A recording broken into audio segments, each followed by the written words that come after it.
right, we're live. Just having one last sip of water. Good morning, Jake. Good morning, everyone. How are you? Cool. So, over the last few workshops, we've had quite a few questions about brewing Chemex. So we thought it would be a good idea to kind of take you through brewing a Chemex. I thought it would also be nice to compare it to a V60. Very similar brew methods. And what I'm actually going to do is use the exact same recipe using a 2-cup V60 and a 6-cup Chemex. So we've gone through this recipe actually in the first workshop, I think we did. Briefly, we didn't make it, but I mentioned the recipe. So we're going to be using 24 grams of coffee and 400 grams of water for both of these. I've already dialed this in using my Comandante. And I dialed it in first in two different ways. So the first way I dialed in to time. So I had both brews finishing at exactly 4 minutes 30. And the interesting thing to point out is at the same time, with the Chemex, I've got a much lower extraction. I had to go a little bit coarser. And that's because if we look at the Chemex filter, the paper is actually quite a bit thicker. So to get the same to get the same brew time, you actually need a slightly coarser grind than you would for a V60. And it's triple layer on that side. It is triple layer on one side as well. So I'm going to quickly show you how to fold that as well. So only on one point are you going to be able to open it 4 times. And you're going to have on one side just 1 layer, and on the other side 3 layers. Right. And you're going to pop the thick side in the same edge as the spout. Alright. Cool. It's very important as well, just quickly when you're pouring with the Chemex, to make sure you're going clockwise. So that's because we've got this fold here. It's very thick, and we don't want any coffee being washed into this fold. So it's very important to pour clockwise. For our coffee today, we're using this very beautiful Aramosa from Terra in Brazil. Super interesting coffee. So Aramosa is a varietal that's a crossbred varietal between Racemosa and normal Arabica. So Racemosa has about 0.7% caffeine, whereas normal Arabica has about 1.4%. So it's much lower in caffeine, and this kind of ends up being about half the amount of caffeine as a normal Arabica coffee. We also have another project with Aramosa that we're doing with Terra, which is a honey, and that's our special plot that we have at Terra. This one is the natural. So the naturals at Terra are also very interesting because they actually allow them to dry on the tree, which is kind of it's quite unique. It's not so common, and it's done in a very controlled way, which gives a slightly different flavor profile than doing a normal natural process. Cool. All right. So let's get started. So first of all, just as with all the other brews, I'm going to wet the filters. So Why? we're just trying to wash away any loose paper particles that might be sitting on these filters.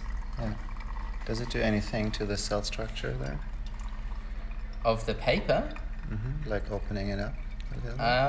Possibly. It will probably make it expand a little bit, but I guess the most important thing is to wash away those loose particles, because we don't want a papery taste in our coffee. That's definitely not the desired outcome.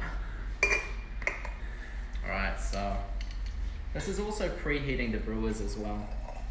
I'm just going to discard this water. Oh, you can leave the paper in. You can leave the paper in with the Chemex. Because if you look on the side here, it's got a nice gap here, which is just going to allow the water to flow. Nice. Very cool. Very nice. Okay, cool. So I have my 2 grinds here. You want to have a look at these beans as well. It's quite a small bean, actually, the Aramosa, compared to some other species. Yeah. Super lovely. So I'm just going to talk very quickly about the dial-in that I've done here. So I've gone 23 clicks from 0. If you remember yesterday how we set our 0, we're just opening up the bottom of the grinder, grinding it clockwise as fine as possible, and waiting until this is no longer moving. And that's our 0. And then we're counting 23 clicks coarser, so in a counterclockwise direction. So that's for our V60, and for the Chemex I've had to go slightly coarser, just 1 click. So this is 24 clicks, this is 23 clicks. And I've got a TDS of 1.35, which is giving us 19.8% extraction, which is what I found to be tasting best for this coffee. So again, that's kind of within our usual range of somewhere between 18 and 21% extraction. So the water I'm going to be using, about 130 ppm, and we're going to be brewing at 95 degrees Celsius. So, just going to fill my kettle.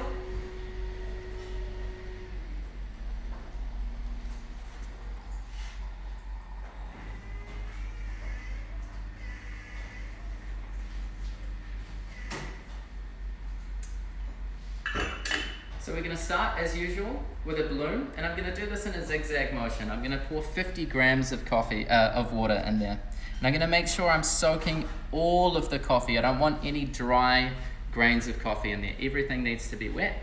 Exactly the same for the Chemex. Then at 30 seconds, I'm going to pour to 200 grams. I'm going to do this quite aggressively, starting in the middle, spiraling out, and finishing back in the middle again. Then at 1 minute, I'm going to pour to 300 grams, and that's going to take 15 seconds. Same motion, starting in the middle, spiraling out, and finishing back in the middle. And then at 1 minute 30, I'm going to finally pour to 400 grams. That's also going to take 15 seconds, exactly the same motion. Then I'm going to need to wait a little bit.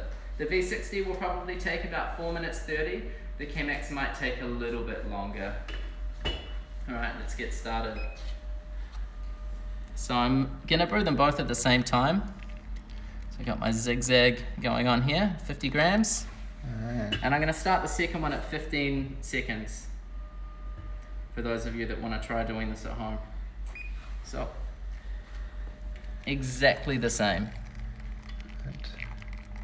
If we wait a little bit longer in between those starting points, it's a little bit more relaxed when you're brewing, right?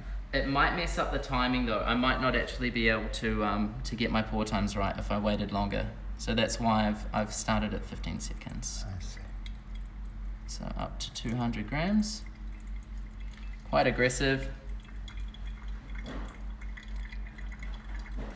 So as you can see, there's not a lot of rest time between these pours. I'm pretty much having to go from one to the other.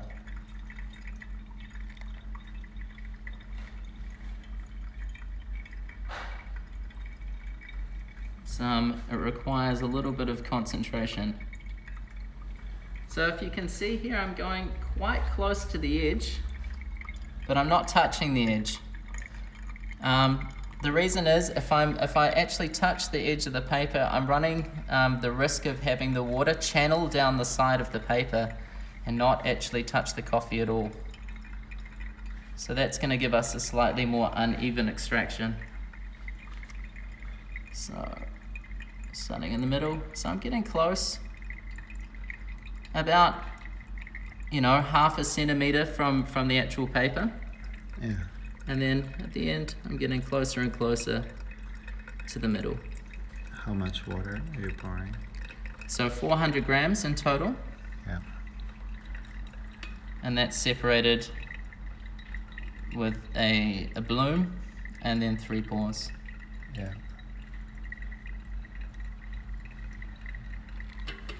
Here we go. Again, I'm going to do 1 gentle swirl.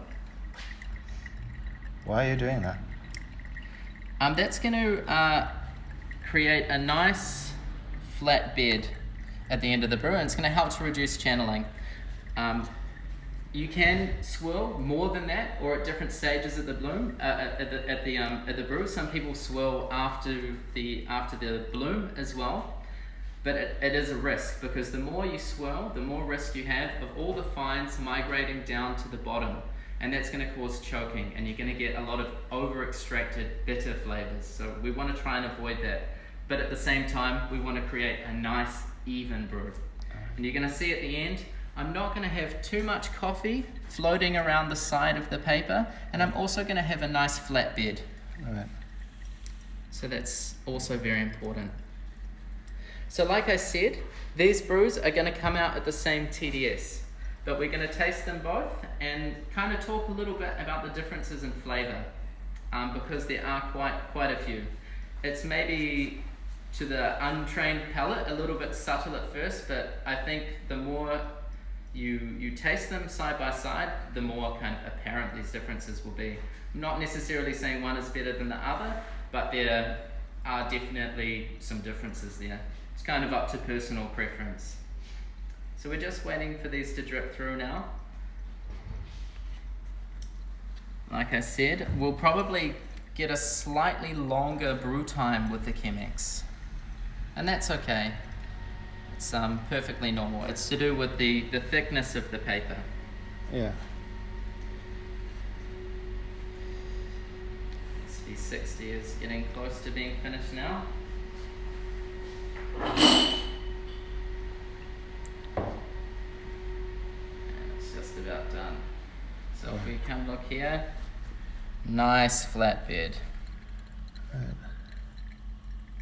So that took about 4 minutes 15.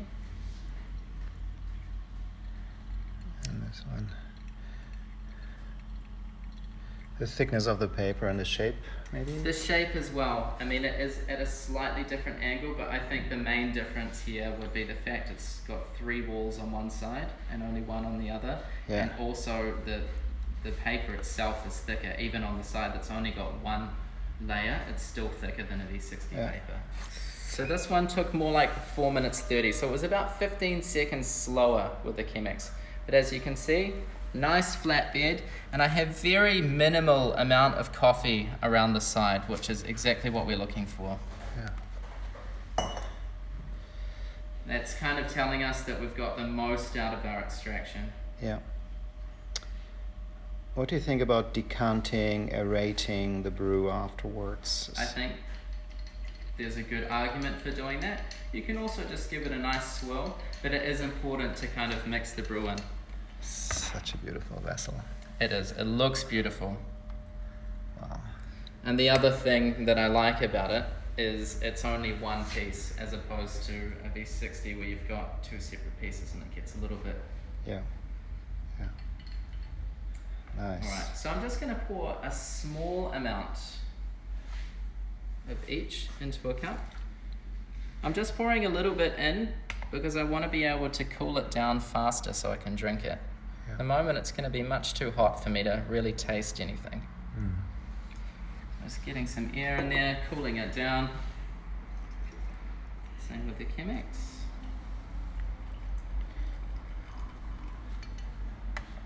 Just a little bit in there. Yeah. Let that cool down.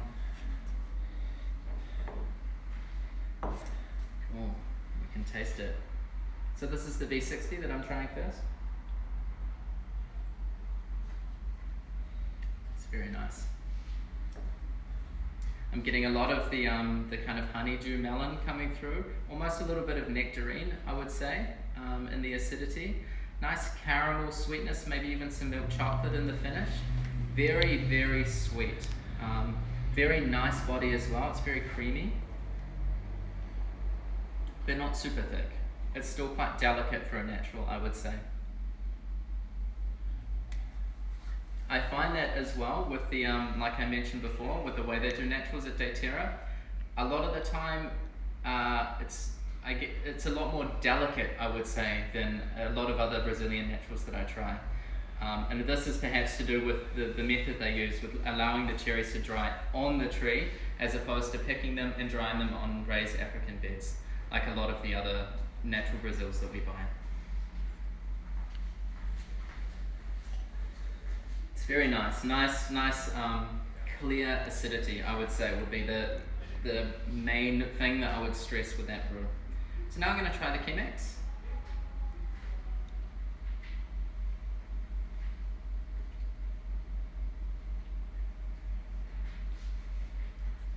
Also very nice. I'm still definitely getting these honeydew melon notes coming through, and the acidity. Not so much of the nectarine.